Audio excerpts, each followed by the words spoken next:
conglomeration of stuff. The two most eclectic religions on the face of the earth. Number one, Judaism. Two, Christianity. Judaism and Christianity are not what they say they are. And you better do your homework. Judaism is the most confounded, eclectic hodgepodge of stuff you're ever going to come across. All you got to do is sit for 40 years in a theological seminary and study Judaism and Christianity, and if you're intellectually honest and are not afraid to speak out in public, you're going to know that Judaism and Christianity is the biggest bunch of hogwash the world has ever known. Period.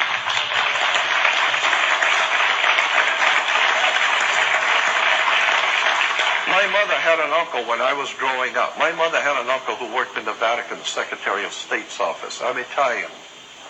And my mother had an uncle who worked in the Vatican Secretary of State's office. My mother also had two federal judges as uncles as I was growing up living in my hometown. And so I know the Catholic Church. I know the Jesuits. I understand the Mafia. I understand La Cosa Nostra. I mean, when I saw Godfather, I felt at home. This is the way I vision life. So I know what I'm talking about. I have spent 42 years reading and studying and researching theology. That's my subject. Government is not my subject. Tomorrow I will bring the man who is the expert on this stuff, and he will really dazzle you with some things that you are not going to believe.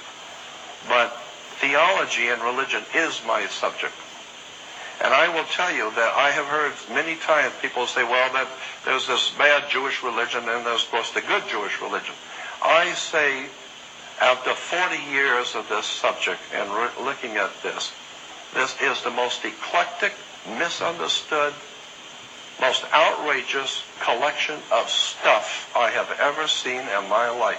Judaism and Christianity are filled with astrotheology, penis worship, all the sex worship, every kind of filthy, degenerate silliness the world has ever known.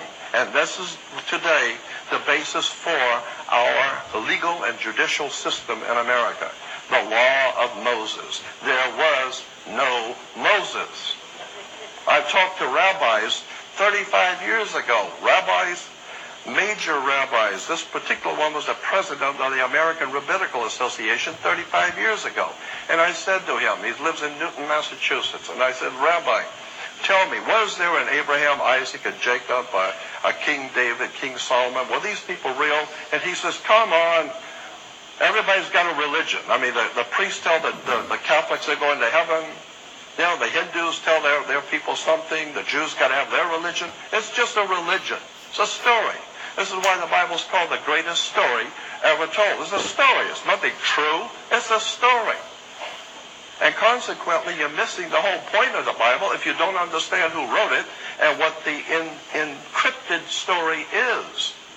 There's a spiritual message here, but if you're just reading the top lines, you're not getting it. People running around downstairs talking about the Antichrist.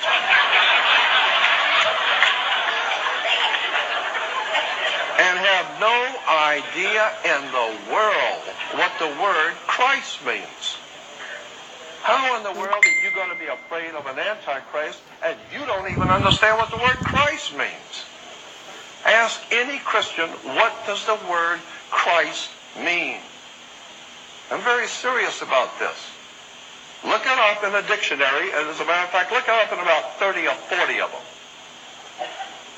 And study it for about 2 weeks, the word Christ.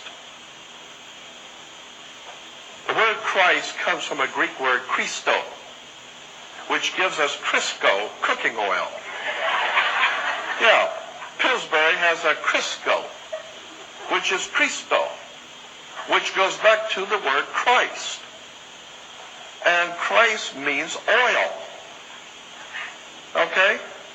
So when you say Jesus Christ, what you're saying is Jesus the Christos. Or Jesus Christos, or Jesus the Christos, or Jesus the Crisco. And when oil congeals, it becomes Lord.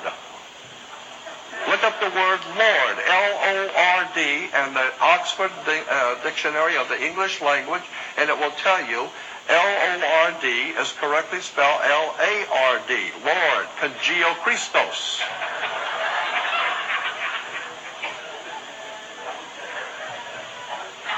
Who the hell reads anymore? I mean, I spent...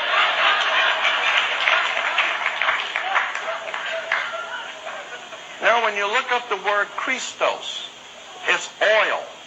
Then go to Bible reference work. Line them all up. There's about 60 of them out there. Line them all up and look up the word Christ. And they will all tell you it's the word Christos in Greek, which means anointed. No, it doesn't. It doesn't mean anointed.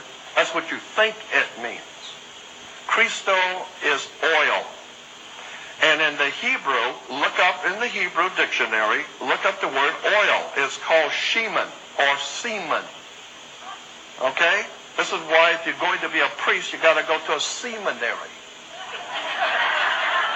with altar boys.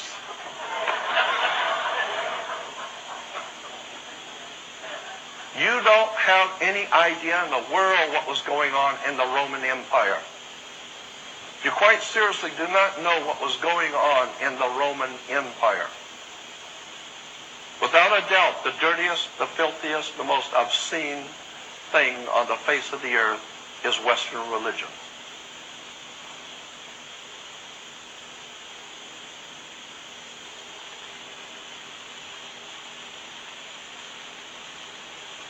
Been the background and the mainstream for all wars in the Western world.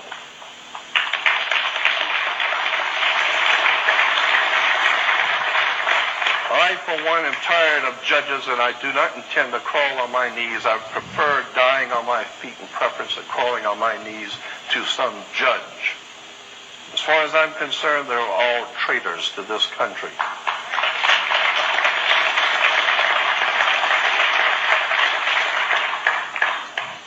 Attorneys. The word comes from a French word, attorne.